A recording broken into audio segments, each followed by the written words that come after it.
And I was just telling Jaya that it's such a contextual session that we have here today. So it's not a group which is too many, but yet the right set of audience for us to discuss the challenge at hand.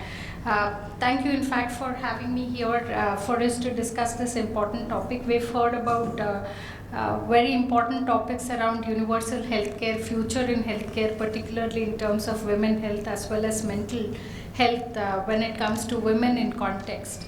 I want to discuss briefly and then happy to in fact answer or hear any comments and questions in the context of oncology.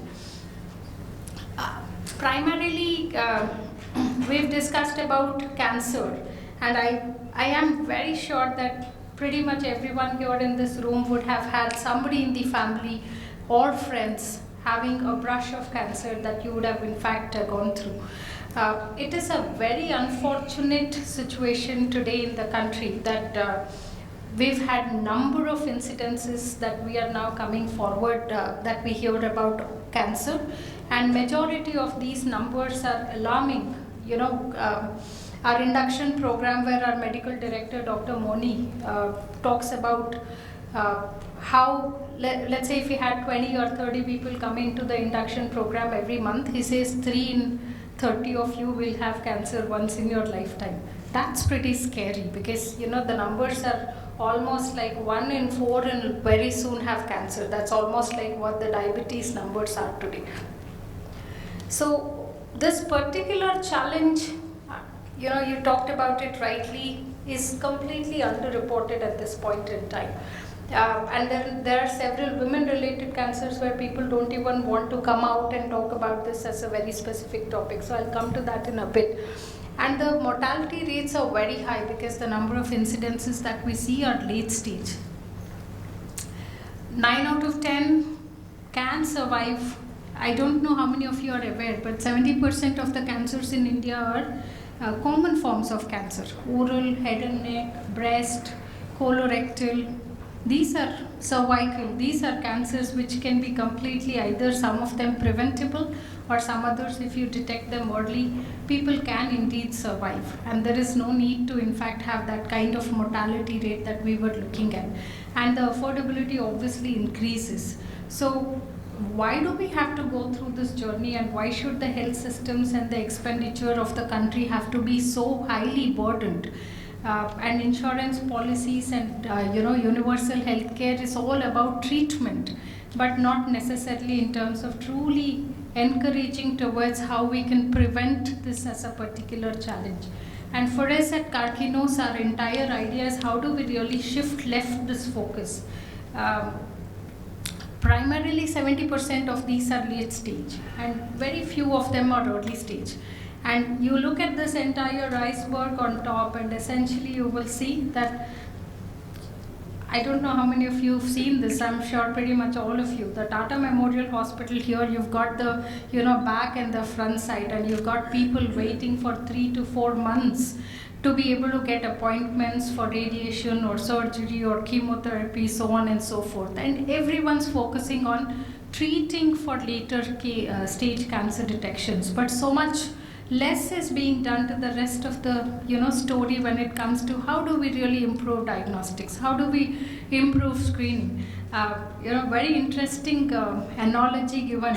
It's an innovation of mindset, and that's essentially for us to what we need to focus on when it comes to cancer as well. And so for us at Karkinos, particularly in the area of women wellness, which is the area of business unit that I take care of, we want to look at wellness as a topic over illness. Of course, if somebody is ill, we want to treat them with the best of care, but how do we get to really inversing that pyramid and making sure that we go through this journey in a much more productive fashion.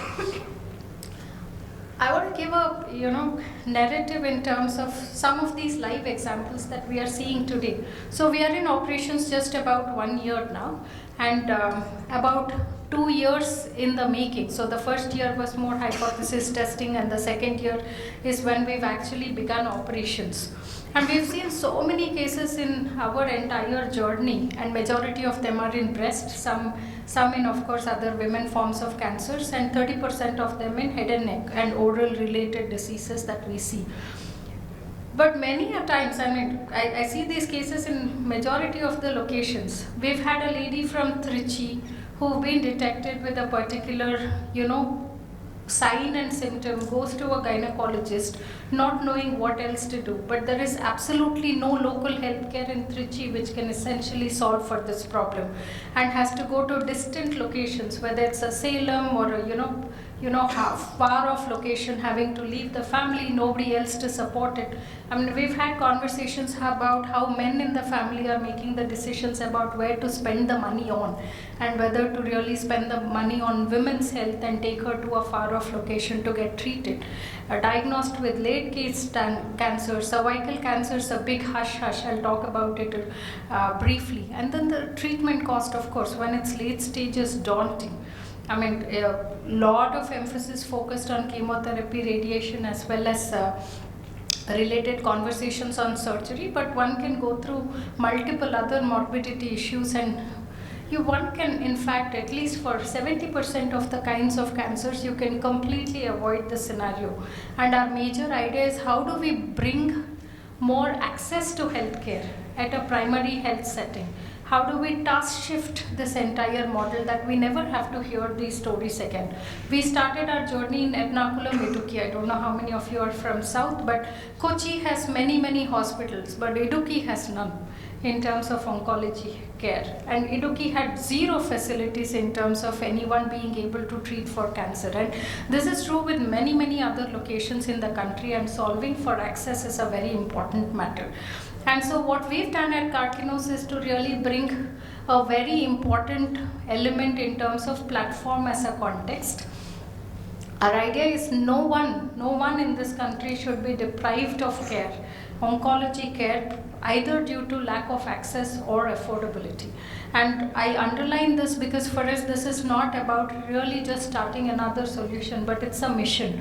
And we're fortunate to be backed by some of the eminent players. But the idea is they've all entrusted in us to make this happen across the country, which is a very important conversation to bring to life. And how do we bridge this context in the focused effort of making this happen through technology as a platform, and keep that platform thinking as a concept? Because today there's a joke that goes around saying, if you have to take you can go to Mars, but if your healthcare records have to cross the street from one hospital to another, that won't happen. The hospitals I've worked in, I spent 2 decades of my life in many, many different industries as a business transformation and change consulting partner for Asia Pac, Middle East, Africa, parts of Europe and India. Our team was part of programs such as Passport Seva, India Post Office. We did some work for UBS and others. We've seen so many technology innovations, but when it comes to healthcare, it's a joke that we cannot really make this happen. So from our context as Karkinos, we wanted to see how we bring innovation from a technology perspective to cancer care. And of course, make sure that we are continuing to close the loop.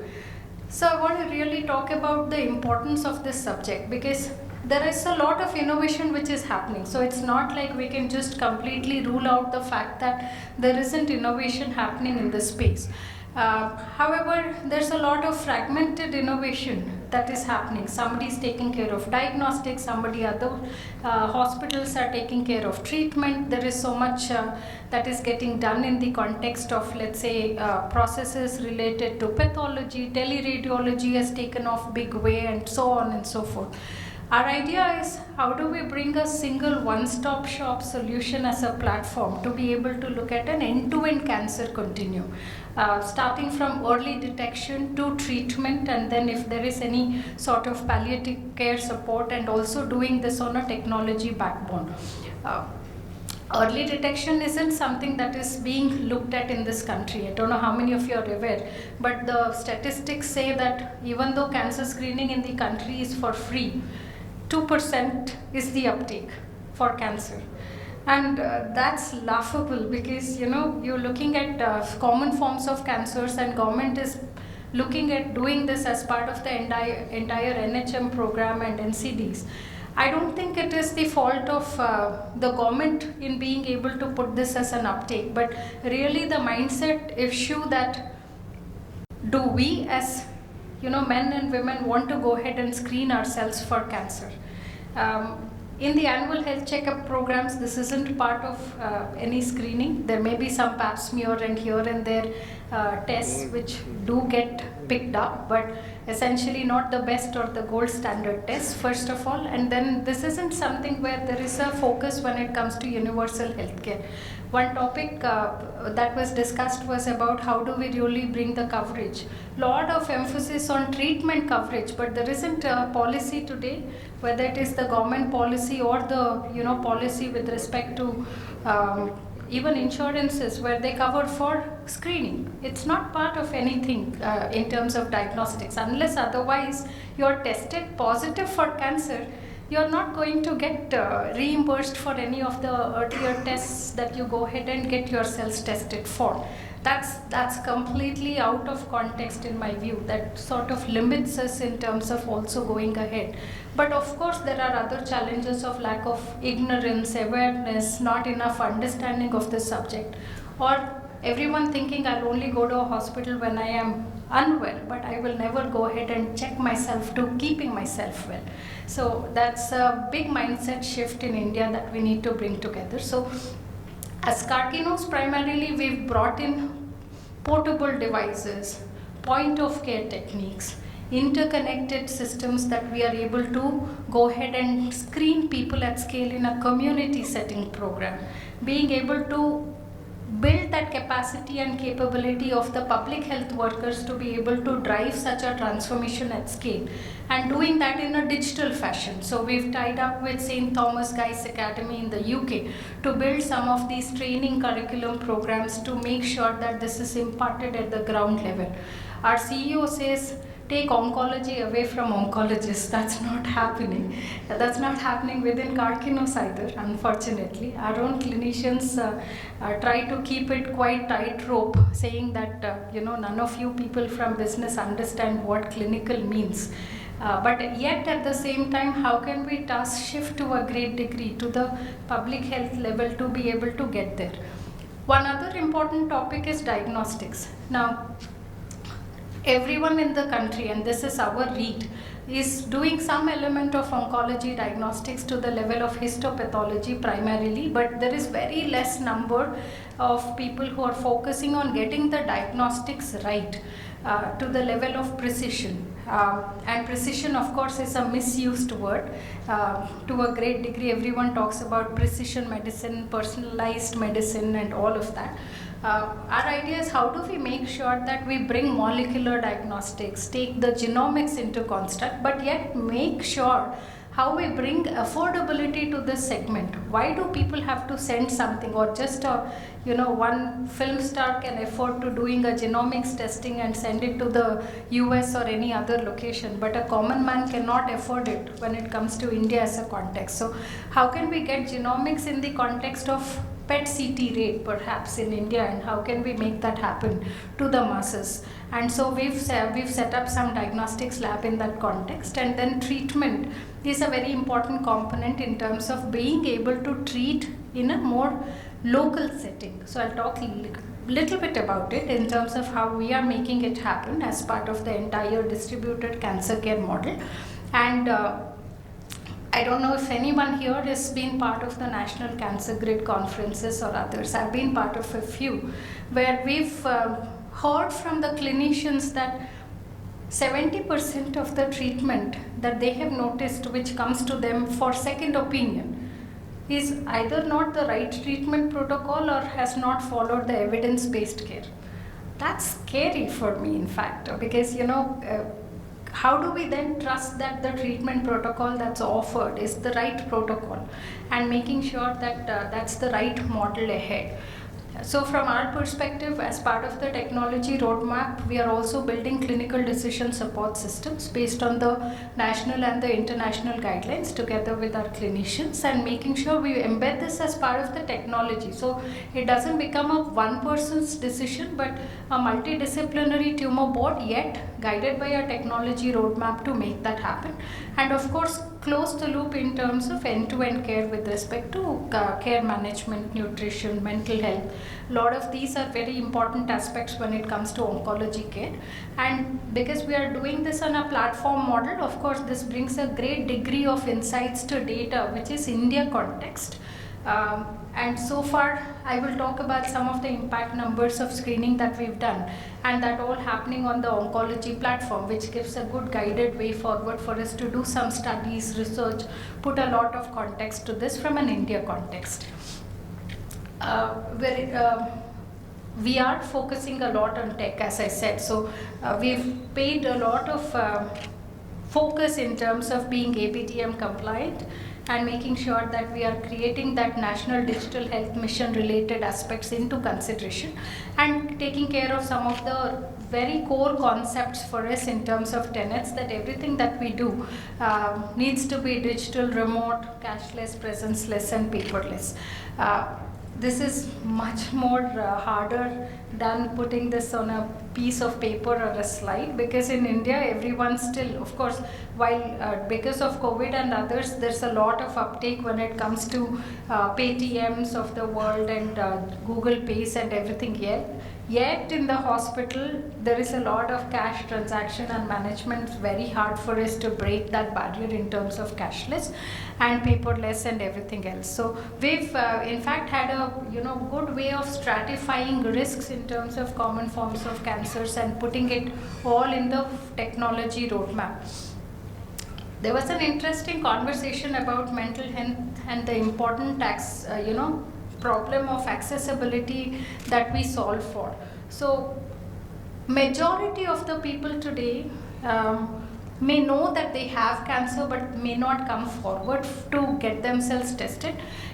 It breaks my heart when I hear people come to second consultations and opinions to us. I had a 31-year-old lady, because I lead women wellness, so I get to hear all the women related stories. So I'm going to only highlight those. 31-year-old lady from Chandigarh calling us, a lady with metastasis of breast cancer. Now we take it very important to understand the clinical and the family history and everything else, because a lot of it comes from that particular barrier. So this is a lady who's had mother undergo breast cancer, and a lady who has known of this cancer went to a gynecologist about 2.5 years ago. And then the gynecologist said it probably is nothing, come back after 6 months and the lump has increased, and then she goes there and it has further increased. And this is an educated lady who's done university, of husband working in a great MNC and all that, and they go back to naturopathy for 1 more year. And by the end of it, they come to us at a metastasis stage, which is something where we cannot do anything about it. There is so much ignorance, misinformation, Google, being an educator and what not in the country, unfortunately, that the need to counsel, the need to have that right information, having a command center, have a teleconsultation, have a counselor. We've had several breast cases where they've been identified but people unwilling to come forward for surgery. So our command center plays an important role in terms of how to reduce the loss to follow up and make sure the counselors, teleconsult people, counsel everyone across our centers and stakeholders, as well as work with partners. We talked about precision in terms of having a laboratory which is taking care of all the important molecular genomics and other tests.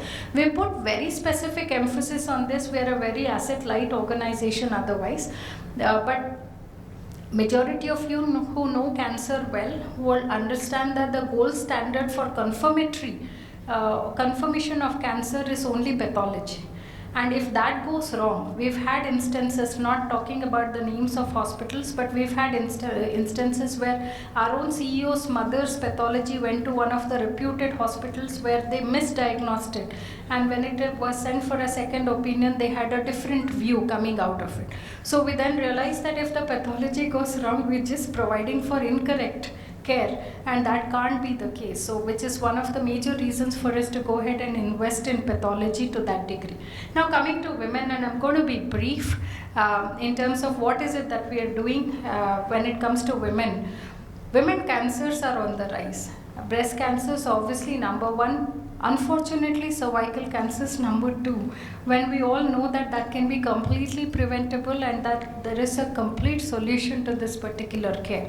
And totally underreported, and particularly when it comes to women cancers, it's totally underreported, and we need to do something about it. So as a women wellness lead, from our perspective, we've taken 3 important initiatives. There are many we can take, but we need to be focused and see what best we can achieve for the coming year, and then take rest of the roadmap.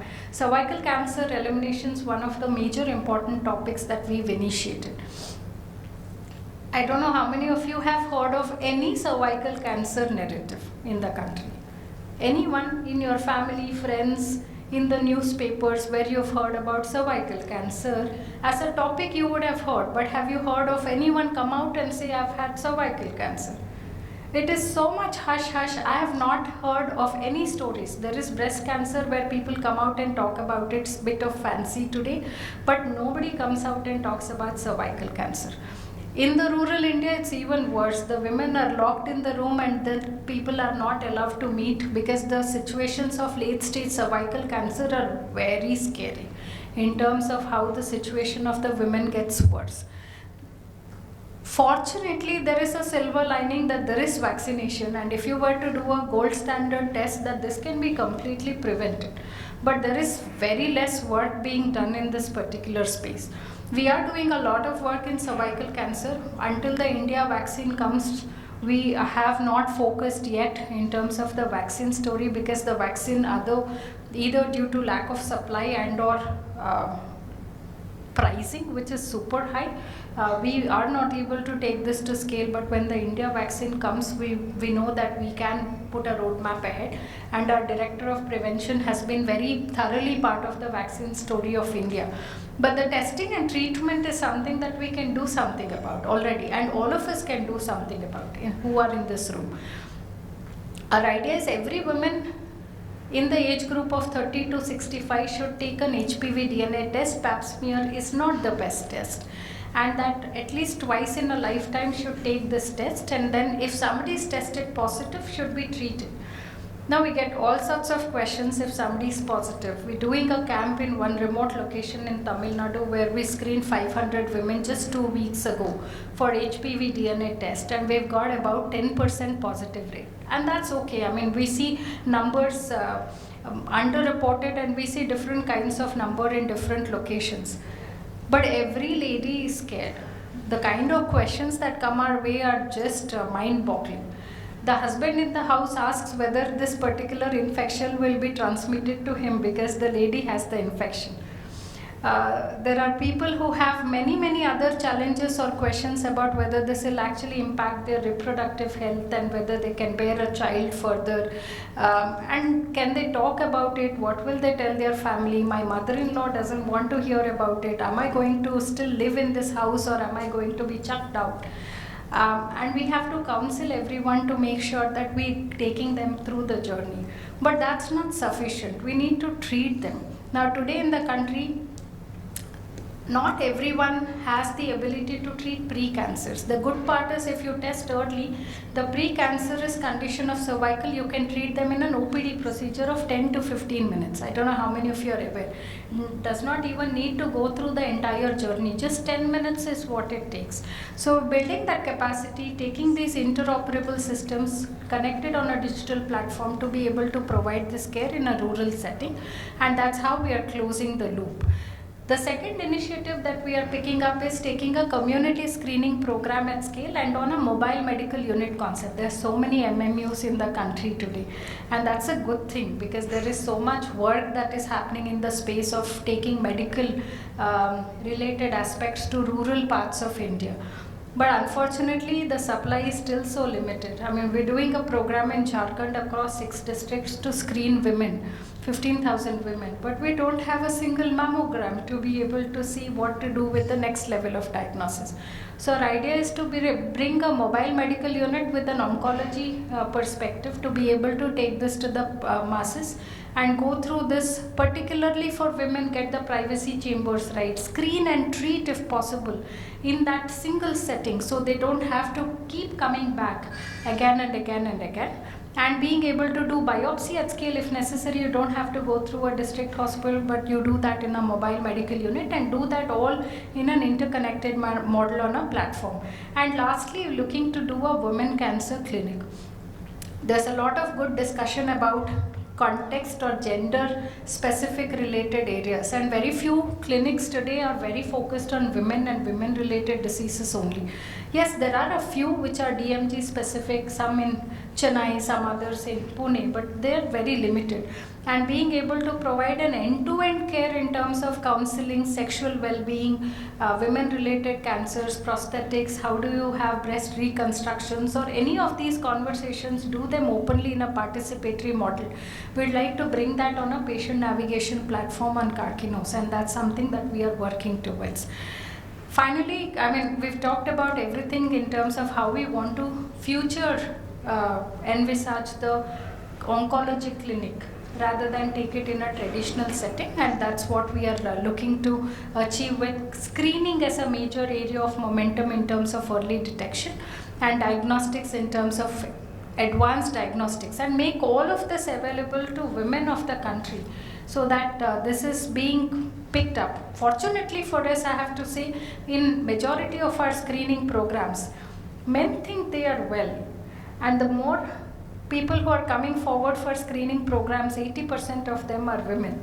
I'm happy to say that, but of course men also should come forward for screening, but at least we are able to bring more women once you educate and bring awareness. So far we've been able to sign up with 100 and odd partners across the country to be able to do this in the most remote settings of the country. So these are partners, majority of them in tier 3, tier 4 and tier 2 kind of locations, because we are not here to set up apex centers, but our idea is create that distributed care model and 100 of these connected on a technology platform. So if a citizen has to travel from one center to another, we've had a head and neck cancer patient who was detected in one screening program, diagnosed in the second clinic for a head and neck related aspect, and molecular and pathology sent to the lab. Surgery done in a tier 3 hospital by our visiting surgeon, traveled there,